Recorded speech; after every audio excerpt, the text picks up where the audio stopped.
প্রধান উপদেষ্টার কাছে স্মারকলিপি জমা দিয়েছে জামায়াত সহ সমমনা ৮টি দল। গণভোট ও জুলাই জাতীয় সনদ বাস্তবায়নের আদেশ জারি সহ ৫ দফা দাবিতে জামায়াতের সেক্রেটারি জেনারেল মিয়া গোলাম পরোয়ারের নেতৃত্বে যমুনায় যায় প্রতিনিধি দল। এর আগে প্রধান উপদেষ্টাকে আনুষ্ঠানিকভাবে স্মারকলিপি দিতে যমুনা অভিমুখে রওনা হওয়ার পর দুপুর 12:30টার দিকে মৎস্য ভবনের সামনে তাদের আটকে দেয় পুলিশ। পূর্ব ঘোষিত কর্মসূচি অনুযায়ী সকাল থেকে মতিঝিলের শাপলা চত্বর ও পল্টন মোড়ে জড়ো হতে থাকেন জামায়াত সহ অন্যান্য দলের কর্মী সমর্থকরা। বেলা 11টার পর ঢাকা মহানগর উত্তর ও দক্ষিণের বিভিন্ন এলাকা থেকে দলে দলে মিছিল নিয়ে পুরানা পল্টনে সংক্ষিপ্ত সমাবেশে মিলিত হন তারা। পরে যমুনা অভিমুখে পদযাত্রা নিয়ে রওনা হয় ৮টি ইসলামী দল। জুলাই সনদের আইনি ভিত্তি প্রদানের লক্ষ্যে জুলাই সনদ বাস্তবায়ন আদেশ জারি করে আগামী ফেব্রুয়ারিতে জাতীয় নির্বাচনের পূর্বে গণভোটের তারিখ ঘোষণা করার জন্য আমরা আপনার প্রতি আহ্বান জানাচ্ছি। আল্লাহ তাআলা আপনাকে সুস্বাস্থ্য।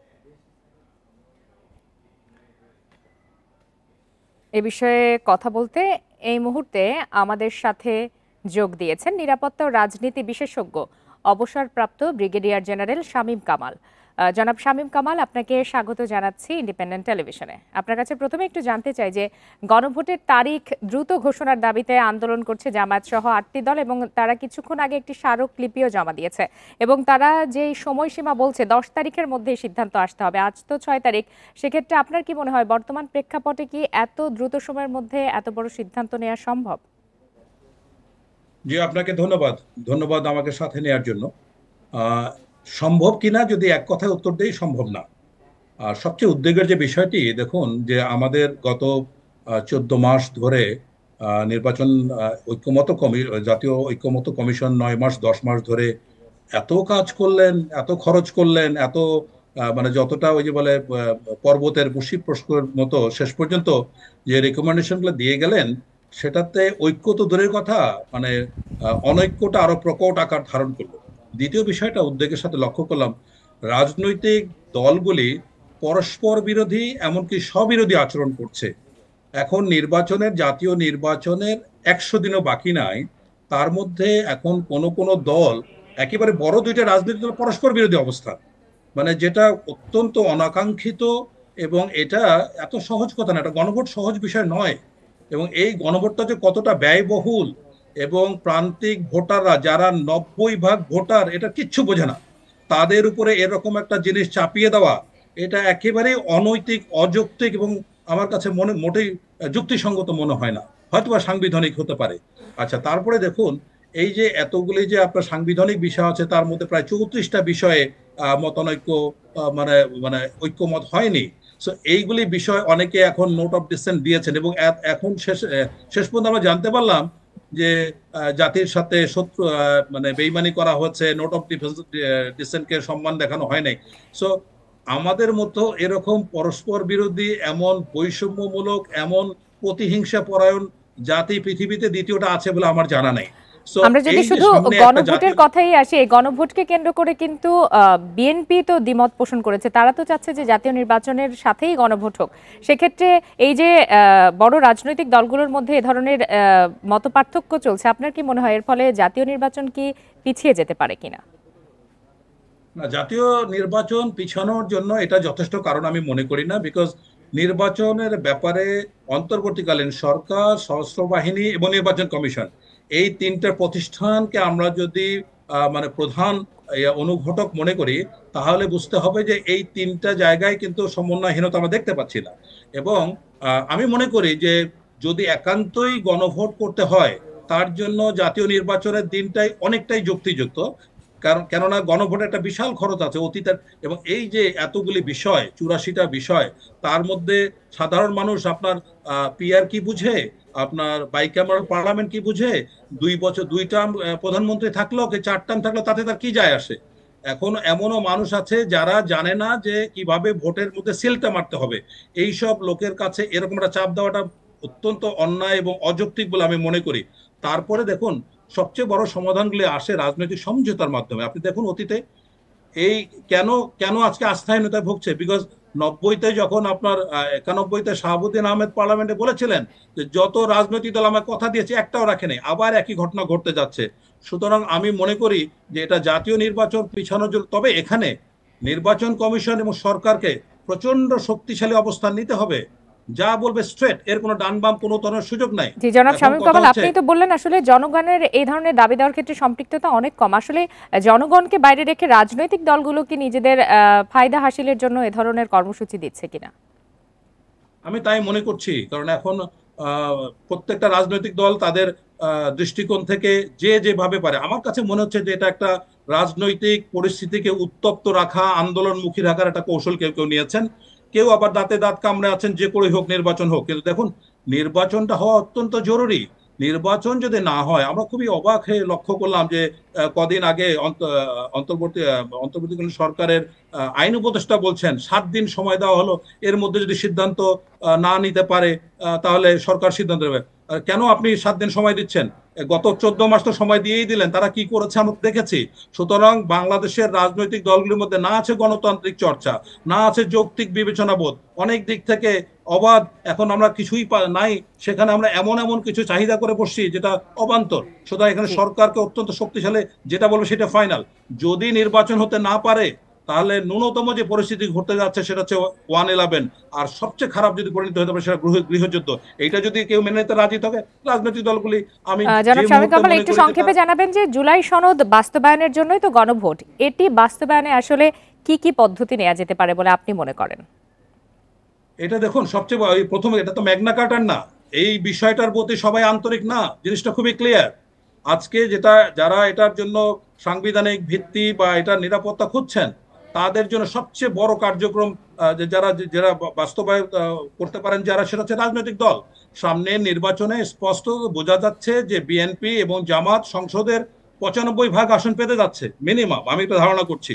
এই দুইটা দল যদি একসাথে বলে যে আমরা তাদেরকে সাংবিধানিক ভিত্তি দিব বা আমাদের এই এই জিনিসগুলো যেটা প্রয়োজন সেটা আমরা করব, আমরা পার্লামেন্টের 270 জনের মধ্যে পাশ করা, ফাইন, এর বাইরে তার কোনো কিছু প্রয়োজন নাই। কিন্তু দেখুন এই দলগুলি মানে কোনটা দিবে কোনটা দিবে না, কোনটা প্রয়োজন কোনটা অপ্রয়োজন, এই ব্যাপারে একমত হতে পারছে না। সুতরাং আমরা অত্যন্ত দুঃখের সাথে বলতে যাচ্ছি যে 24-এর আন্দোলন রীতিমতো ব্যর্থ হয়েছে, এবং এটার থেকে এখন সবাই সবার নিরাপত্তার পিঠ বাঁচানোর জন্য কে কিভাবে করা যায় সেটাই খুঁজছে। এখানে সুস্পষ্টভাবে রাজনৈতিক বন্দোবস্ত সম্পূর্ণরূপে ব্যর্থ হয়েছে, এবং আমরা পুরানো অলিগার্কি, দুর্নীতি, স্বৈরাচার, প্রতিহিংসা এসব সিস্টেমের মধ্যে আবার ফিরছি। এটা জি জনাব শামীম কামাল, আপনার বক্তব্য আমার কাছে স্পষ্ট। আপনাকে অসংখ্য ধন্যবাদ আমাদেরকে সময় দেওয়ার জন্য। প্রধান উপদেষ্টার কাছে স্মারকলিপি জমা দিয়েছে জামায়াত সহ সমমনা 8টি দল, যেমনটি খবরের শুরুতেই জানাচ্ছিলাম। গণভোট ও জুলাই সনদ বাস্তবায়নের আদেশ জারি সহ 5 দফা দাবিতে জামায়াতের সেক্রেটারি জেনারেল মিয়া গোলাম পরোয়ারের নেতৃত্বে যমুনায় যায় প্রতিনিধি দল। এ বিষয়ে সবশেষ পরিস্থিতি জানাতে আমাদের সাথে যোগ দিয়েছেন সহকর্মী শিকদার মেহেদি হাসান। শিকদার মেহেদি হাসান, এই যে স্মারকলিপি জমা দেওয়া হলো এবং জমা দেওয়ার পরে আমরা যতদূর জেনেছি একটি ব্রিফ করা হয়েছে, সেখানে কি কি উল্লেখ করা হয়েছে সে বিষয়টি জানাবেন। এবং আজকের এই যে বিক্ষোভ মিছিল এবং আন্দোলনকে ঘিরে আপনার মাধ্যমে আমরা জেনেছি যে রাস্তা বন্ধ ছিল, ব্যাপক যানজট তৈরি হয়েছিল, এখন কেমন পরিস্থিতি চোখে পড়ছে?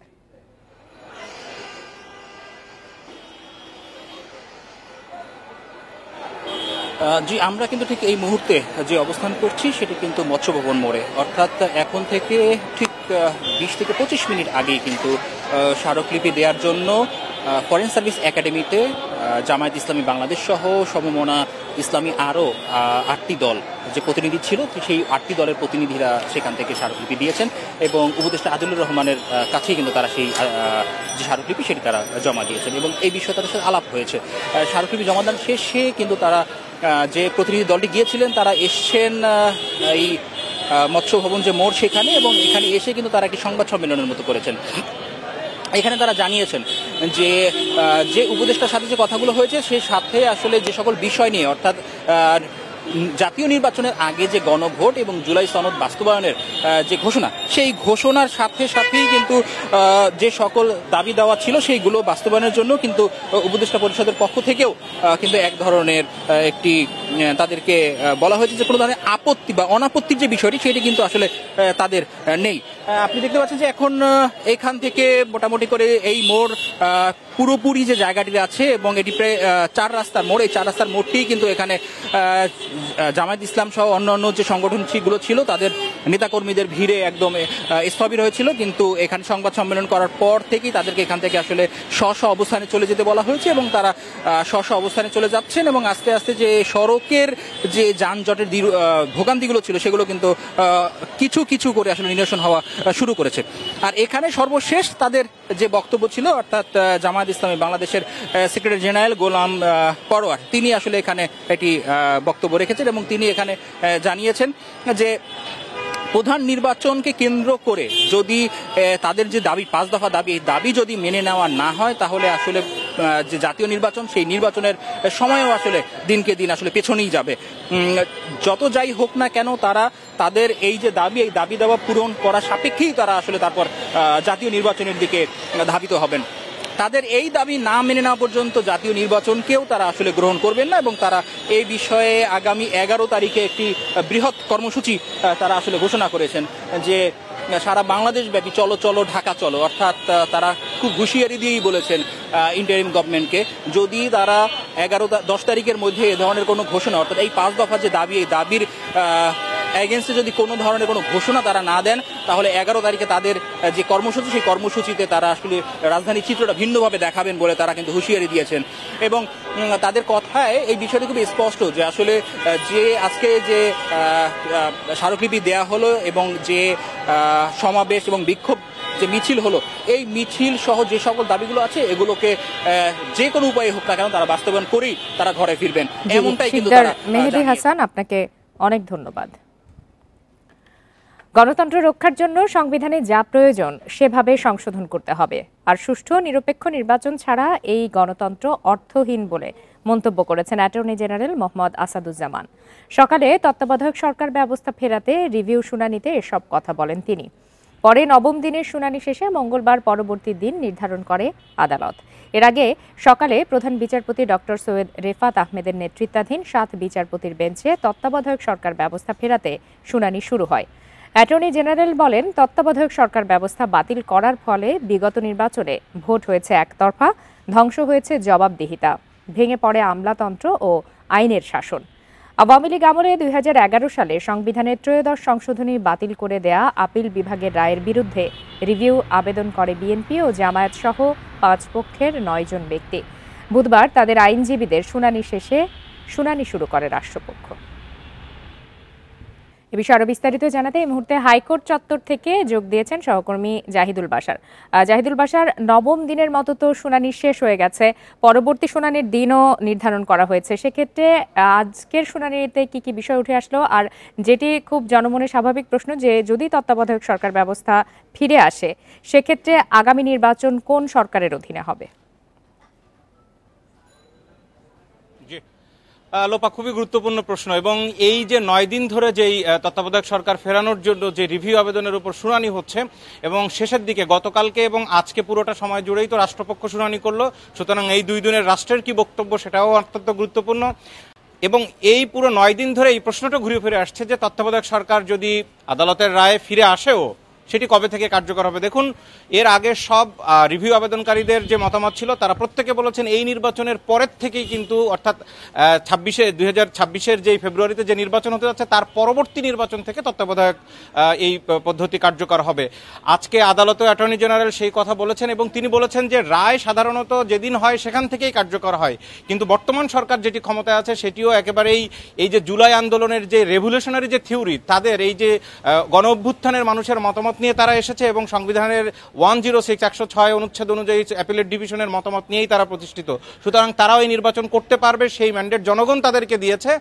এটি পরবর্তী নির্বাচন থেকেই কার্যকর হবে, সেই বিষয়টিও কিন্তু অ্যাটর্নি জেনারেল কিছুক্ষণ আগে আদালতেও বলেছেন, আমাদেরকেও তাই বলেন। অর্থাৎ রাষ্ট্রপক্ষ এবং এই যে রিভিউ আবেদনকারী প্রত্যেকেই চান যে এটি এই নির্বাচন নয়, আগামী নির্বাচন নয়, তার পরবর্তী চতুর্দশ যে সংসদ নির্বাচন সেখান থেকে কার্যকর হবে। দেখুন, আজকে অ্যাটর্নি জেনারেল আদালতে অনেকগুলো কথা বলেছেন।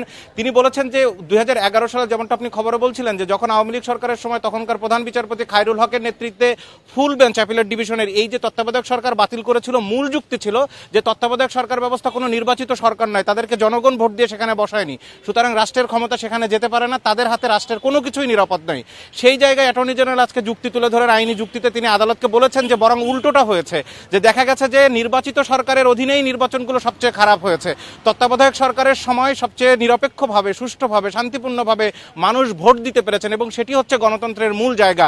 আজকে যখন এই বিষয়ে শুনানির একেবারে শেষের দিকে যখন রাষ্ট্রপক্ষ শুনানি করে, অ্যাটর্নি জেনারেল আদালতকে বিভিন্ন তথ্য তুলে ধরেছেন, বিশেষ করে Indian supreme court, Pakistan supreme কোর্টের বিখ্যাত সব মামলার রেফারেন্স তুলে ধরে তিনি একেবারে শেষের দিকে এসে বলেছেন স্যার উইনস্টন চার্চিলের একটি বক্তব্য, তার যে লিখিত বই থেকে বলেছিলেন যে তিনি সেখানে আদালতে বলেছেন প্রধান বিচারপতিকে যে একজন ক্ষুদ্র মানুষ একটি ক্ষুদ্র পেন্সিল নিয়ে একটি ক্ষুদ্র বুথের ভিতরে যে একটি ক্ষুদ্র টিক দিবে সেটি হচ্ছে গণতন্ত্র এবং সেটি হচ্ছে সবচেয়ে বড় আইন। বাংলাদেশে এখন সবচেয়ে সেটি প্রয়োজন এবং সেই গণতন্ত্র রক্ষার জন্য তত্ত্বাবধায়ক সরকার ব্যবস্থা ফিরিয়ে আনা দরকার এবং সেজন্যই আদালতের কাছে তিনি তার মতামত তুলে ধরেছেন। সুতরাং রাষ্ট্র এবং বাদী এবং বিবাদী প্রত্যেকেই চান যে তত্ত্বাবধায়ক সরকার ব্যবস্থা ফিরে আসুক। আগামী মঙ্গলবার এ নিয়ে পরবর্তী শুনানি হবে এবং সেইখানে হয়তো আরও অনেকগুলো বিষয় আসবে। আজকে অ্যাটর্নি জেনারেল আরেকটি বিষয় ক্লিয়ার করেছেন। দেখুন, গতকালকে তিনি বলেছিলেন যে তিনি ঝিনাইদহ 1 আসন থেকে নির্বাচন করতে চান, বিএনপির মনোনয়ন চেয়েছেন, তার সেই মনোনয়ন এখনো পর্যন্ত দেওয়া হয়নি, অর্থাৎ সেই আসনটি ফাঁকা আছে। তিনি বলেছিলেন যে পরবর্তীতে অ্যাটর্নি জেনারেলের পদ ছেড়ে তিনি সেখানে নির্বাচন করবেন, আভাস দিয়েছেন যে তাকেই মনোনয়ন দেওয়া হচ্ছে। কিন্তু এটি নিয়ে একটু ভুল বুঝাবুঝি সামাজিক মাধ্যম সহ অনেক গণমাধ্যমে ভুল বুঝাবুঝি হয়েছে। আজকে সেই বিষয়টি ক্লিয়ার করেছেন যে সাংবিধানিক এই জায়গায় থেকে আইনগতভাবে কোনো বাধা নেই, তিনি পদে থেকেও নির্বাচন করতে পারেন, কিন্তু তারপরেও তিনি পদত্যাগ করবেন এবং পদত্যাগ করার পরেই তিনি নির্বাচন করবেন। সেই বিষয়টি কিন্তু আজকে ব্রিফিংয়ে অ্যাটর্নি জেনারেল বিস্তারিত তুলে ধরেছেন। জি, জাহিদুল বাশার, আপনাকে অনেক ধন্যবাদ। আপনার কাছ থেকে বেশ কিছু তথ্য পাওয়া গেল। প্রার্থী ঘোষণার পর চট্টগ্রামে 2টি আসনে শুরু হয় বিরোধিতা, অসন্তোষ। তবে তাৎক্ষণিক ব্যবস্থাও নিয়েছে কেন্দ্র। তৃণমূলের সাথে সম্পর্কহীন এসব প্রার্থীর কারণে ভোটের মাঠে অন্য দলগুলো সুবিধা পাবে বলে দাবি মনোনয়ন বঞ্চিতদের। ইতিমধ্যে বঞ্চিতদের কেউ কেউ ভিন্ন দলের সাথে যোগাযোগ করছেন বলে চলছে জল্পনা কল্পনা। এখন এসব নিয়ে সরগরম চট্টগ্রামের নির্বাচনী মাঠ। প্রথম পর্যায়ে চট্টগ্রামে 10টি আসনে প্রার্থী মনোনয়ন দিয়েছে বিএনপি। এরপরই আলোচনায় সীতাকুণ্ডের কাজী সালাউদ্দিন এবং বাঁশখালীর মিশকাতুল ইসলাম চৌধুরী, যেখানে দলের মনোনয়ন পাননি লায়ন আসলাম চৌধুরী এবং লিয়াকত আলী। হাইকমান্ডকে চাপে ফেলতে স্বতন্ত্র প্রার্থী হওয়ার জোর প্রচারণা চালাচ্ছেন তাদের সমর্থকরা। দলের সিদ্ধান্ত পরিবর্তনের আশাও করছে কেউ কেউ। আর মনোনীতরা বলছেন ব্যক্তি স্বার্থের ঊর্ধ্বে উঠে দলের জন্য কাজ করতে হবে সবাইকে। চূড়ান্ত তালিকা প্রকাশে দল সঠিক সিদ্ধান্ত নেবে বলে আমি মনে করি। আর যদি দল সঠিক সিদ্ধান্ত নিতে ব্যর্থ হয়, দলের আমার প্রিয় সহকর্মীদের সাথে, বাঁশখালীর সাধারণের সাথে পরামর্শ করে একটা সিদ্ধান্ত নেওয়ার চেষ্টা করেছেন। অনেকে 15 বছর আন্দোলন সংগ্রাম করেছেন। এই দলে যেহেতু বড় দল, অনেকে মনোনয়ন প্রত্যাশী থাকবে, কিন্তু আমি মনোনয়ন দিতে পারবো একজনকে। দল তো সবার, তা না শীর্ষ সবার। যেহেতু দল মনোনয়ন দিয়েছে, যাকে দিয়েছে, আমাকে না দিয়ে যদি অন্যজনকে দেয়, আমি ওনার জন্য কাজ করতাম। বিএনপির এই বিভক্তিতে আশার আলো দেখছে জামাত ও এনসিপি। ভোটের মাঠে ভালো ফলের আশা তাদের। যারা নমিনেশন বিএনপি থেকে বঞ্চিত হয়েছেন তাদের অনেকেই কিন্তু এখন এনসিপির সাথে যোগাযোগ করছেন। এটাও আমাদের জন্য একটা পজিটিভ। যারা জুলাইয়ের পক্ষের ছিল ওই রকম কিছু নেতৃত্ব হয়তো আমরা এনসিপিতে হয়তো আমরা প্রার্থী হিসেবেও পেতে পারি। সংগঠন আগেভাগে প্রার্থী দেওয়ার কারণে আমাদের মাঠটা গুছানো আছে এবং আমরা মাঠের রাজনীতিতে আমরা একটা জনগণের পালস বোঝার সুযোগ পেয়েছি, যেটা আমাদের জন্য একটি বাড়তি পাওনা হিসেবে কাজ করবে বলে আমি মনে করি। প্রার্থী ঘোষণা না হওয়া 6টি আসনের 2টি শরিকদের সঙ্গে ভাগাভাগি করতে পারে বিএনপি।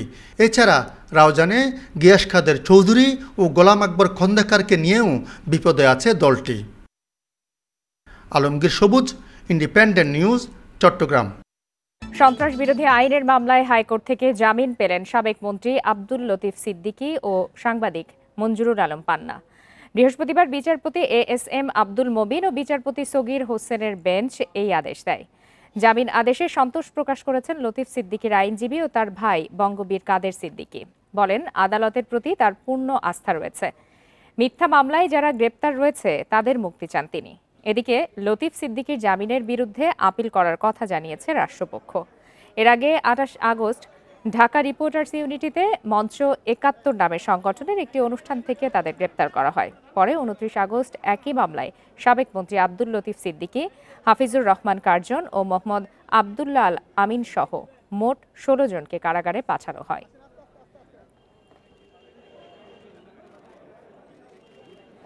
আজকে লতিফ ভাইয়ের মুক্তি, বিশেষ করে জামিনে মুক্তি, আমি বিচার বিভাগের প্রতি সাধারণ মানুষের এখনো যে আস্থা তারই প্রমাণ বহন করে বলে আমি বিশ্বাস করি। এই মামলায় যাদেরকে অন্যায়ভাবে এখনো জেলে রাখা হয়েছে, আমি অনুরোধ করব সরকারের শুভবুদ্ধির উদয় হোক। আদালত তাকে জামিন দিয়েছেন আর কি। তো আমরা এই জামিনের বিষয়ে আমরা অবশ্যই উচ্চ আদালতে যাব এবং আমরা আশা করি আজকে আমরা উচ্চ আদালতে ওনার যে ফাইল সেটা আমরা ফাইল করব।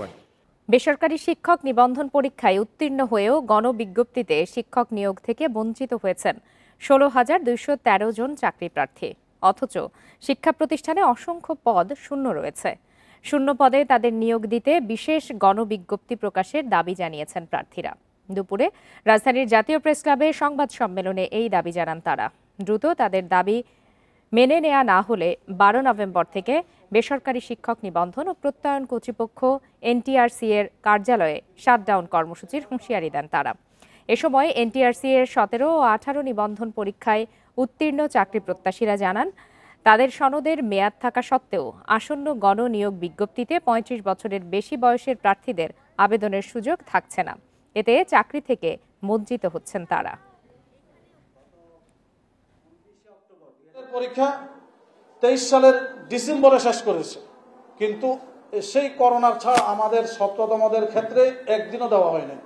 এখানে রেজাল্টের পর থেকে আপনারা বয়স শুরু করবেন, বয়স গণনা শুরু করবেন, কিন্তু আপনাদের যদি এটাই নিয়ম থাকে তাহলে আপনারা কেন নির্দিষ্টকরণ করে দেননি? যদি তারা কার্যকর পদক্ষেপ না নেয় ১১ তারিখ থেকে আমরা কমপ্লিট শাটডাউন ঘোষণা করব, সেখানে রক্তের বন্যা বয়ে যাবে। একীভূত হওয়া শরিয়া ভিত্তিক ৫ ব্যাংকের শেয়ার লেনদেন স্থগিত করেছে পুঁজিবাজার নিয়ন্ত্রক সংস্থা Bangladesh securities and exchange commission BSEC. বৃহস্পতিবার লেনদেন শুরুর আগেই এই সিদ্ধান্তের কথা বিনিয়োগকারীদের জানায় সংস্থাটি।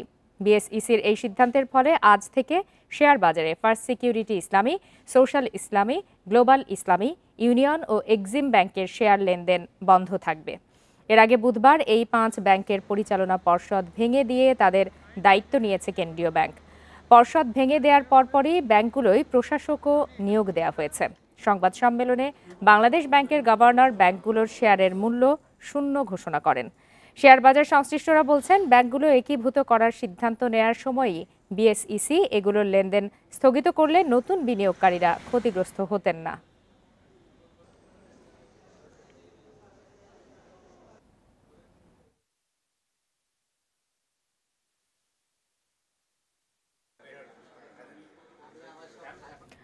চলতি বছরের অক্টোবরে মূল্যস্ফীতি নেমে এসেছে ৮.১৭%, যা আগের মাস সেপ্টেম্বরের চেয়ে 0.19% কম। তবে বেড়েছে খাদ্য বহির্ভূত মূল্যস্ফীতি। বুধবার এই তথ্য প্রকাশ করেছে বাংলাদেশ পরিসংখ্যান ব্যুরো বিবিএস। এতে দেখা যায় অক্টোবরে মূল্যস্ফীতির পাশাপাশি খাদ্য মূল্যস্ফীতিও বেশ খানিকটা কমেছে। মাসটিতে খাদ্য মূল্যস্ফীতি হয়েছে 7.08%, সেপ্টেম্বরে যা ছিল 7.64%। এমনকি গ্রাম ও শহর দুই অঞ্চলেই খাদ্য মূল্যস্ফীতিতে কমতির দিকে।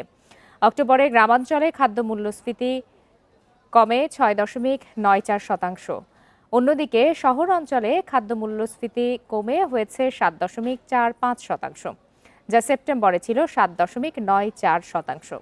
তবে সেপ্টেম্বরের চেয়ে অক্টোবরে খাদ্য বহির্ভূত মূল্যস্ফীতি 0.15% বেড়ে দাঁড়িয়েছে 9.13%।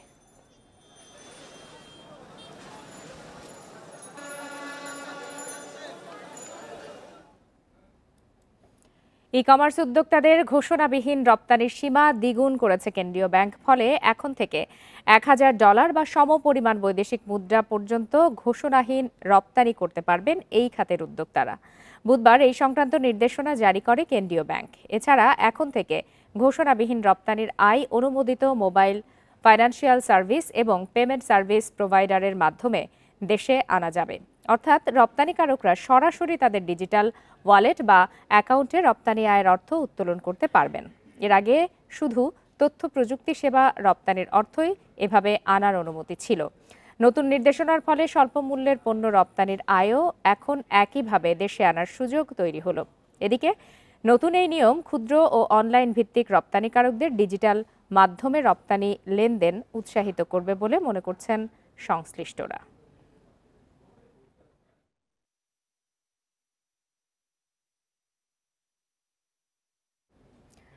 দেশের পোশাক শিল্পের মালিকদের সংগঠন বিজিএমই এর সঙ্গে বৈঠক করেছে আন্তর্জাতিক মুদ্রা তহবিল IMF এর একটি প্রতিনিধি দল।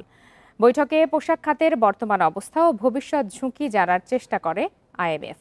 বিজিএমই এর এক সংবাদ বিজ্ঞপ্তিতে এই তথ্য জানানো হয়। এতে বলা হয়, উভয় পক্ষের আলোচনায় পোশাক রপ্তানিতে সম্ভাব্য মার্কিন শুল্ক ও এলডিসি থেকে উত্তরণের প্রভাব, শিল্পের টেকসই প্রবৃদ্ধি এবং পণ্য বৈচিত্র্যকরণের বিষয়গুলো গুরুত্ব পায়।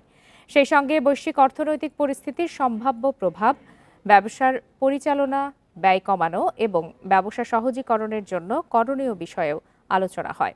এছাড়া IMF এর প্রতিনিধিদের কাছে জাতীয় অর্থনীতিতে তৈরি পোশাক শিল্পের অবদান সহ শিল্পের বিভিন্ন দিক তুলে ধরেন বিজিএমই এর নেতারা।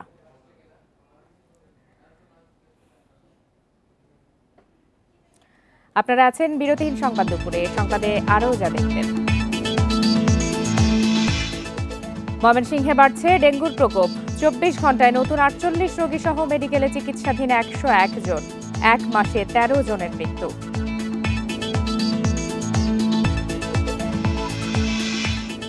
ফিলিপাইনে টাইফুন কাল মায়েগির তাণ্ডবে মৃতের সংখ্যা বেড়ে 114। এখনও নিখোঁজ 127 জন, হতাহত আরও বাড়ার শঙ্কা।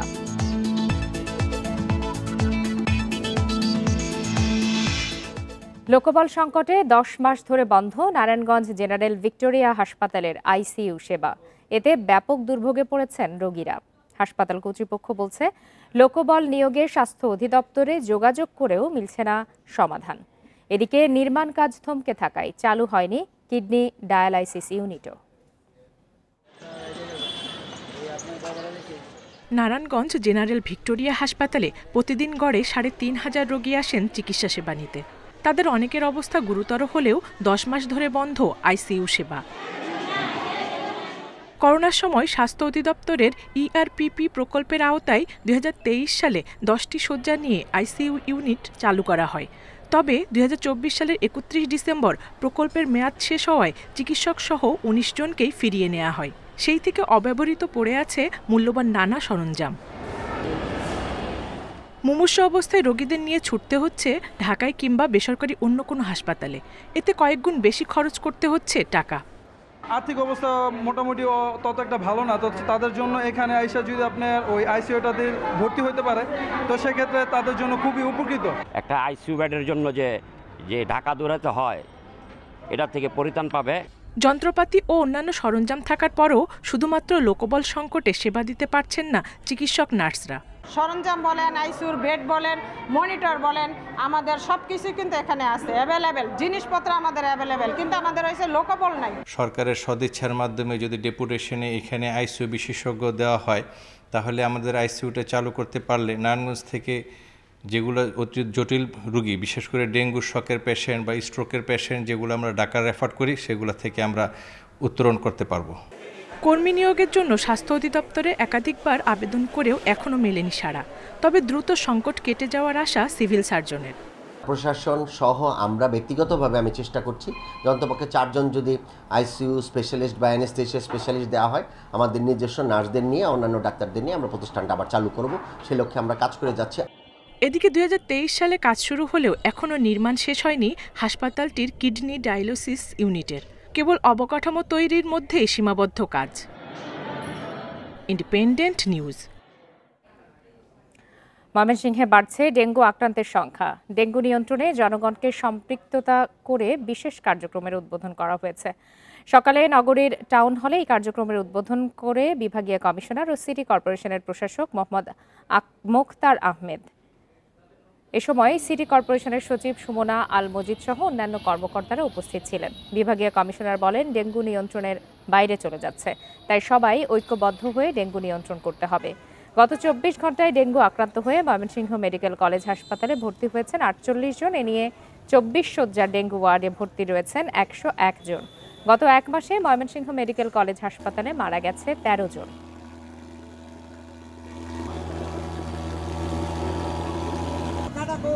ময়মনসিংহে এটা আরেকটা বিশেষ অভিযান হিসাবে একটা কার্যক্রম চালাচ্ছে। তো আজকে যেটা হচ্ছে এটা হচ্ছে বিশেষ পরিষ্কার পরিচ্ছন্নতা অভিযান, এবং এই মশক নিধন কার্যক্রমে আমরা চাই আপামর জনসাধারণকে সম্পৃক্ত করতে। লক্ষ্মীপুরের অবৈধ ইটভাটায় অভিযান শুরু করেছে পরিবেশ অধিদপ্তর। সকাল 11টা থেকে রামগতি উপজেলার চর আফজাল এলাকা থেকে শুরু হয় অভিযান। দুপুর পর্যন্ত আমানত ইটভাটা ও জেসমিন সরোয়ার সহ 3টি ইটভাটা গুঁড়িয়ে দেওয়া হয়। উপজেলা প্রশাসন ও আইন শৃঙ্খলা বাহিনীর সহায়তায় অভিযান চালানো হচ্ছে বলে জানিয়েছে পরিবেশ অধিদপ্তর। কর্মকর্তারা জানান, রামগতি ও কমলনগরে 51টি ইটভাটা রয়েছে, এর মধ্যে 49টি ভাটা অবৈধ। এসব উচ্ছেদে আগামী 7 দিন অভিযান চলবে। এছাড়া অবৈধ ভাটা ভেঙে দেওয়ার পরেও যাতে চালু করতে না পারে সেজন্য অভিযান অব্যাহত থাকবে বলেও জানান কর্মকর্তারা। ফিলিপাইনে টাইফুন কাল মাইগির তাণ্ডবে প্রাণহানি বেড়ে দাঁড়িয়েছে 114 জনের। এর মধ্যে 71 জনই সেবু প্রদেশের বাসিন্দা। আহত হয়েছে 82 জন, এখনও নিখোঁজ 127 জন। হতাহতের সংখ্যা আরও বাড়তে পারে বলে শঙ্কা কর্তৃপক্ষের। ঝড়ের ফলে পাহাড় থেকে নামা কাদা মাখা পানিতে ডুবে ও ধসে পড়া ধ্বংসাবশেষের আঘাতে অধিকাংশ মানুষ প্রাণ হারিয়েছে বলে জানানো হয়। সেবুর আবাসিক এলাকাগুলোতে ব্যাপক ক্ষয়ক্ষতি হয়েছে। অনেক ঘরবাড়ি ভেসে গেছে কিংবা ধসে পড়ে কাদায় ডুবে গেছে। বৃষ্টি থেমে গিয়ে বন্যার পানি কিছুটা নেমে এলেও কাদা ও ধ্বংসস্তূপের দুর্দশায় বাসিন্দারা। এর সাথে শেষ করছে আজকের বিরতিহীন সংবাদ দুপুর। ধন্যবাদ এতক্ষণ সাথে থাকার জন্য।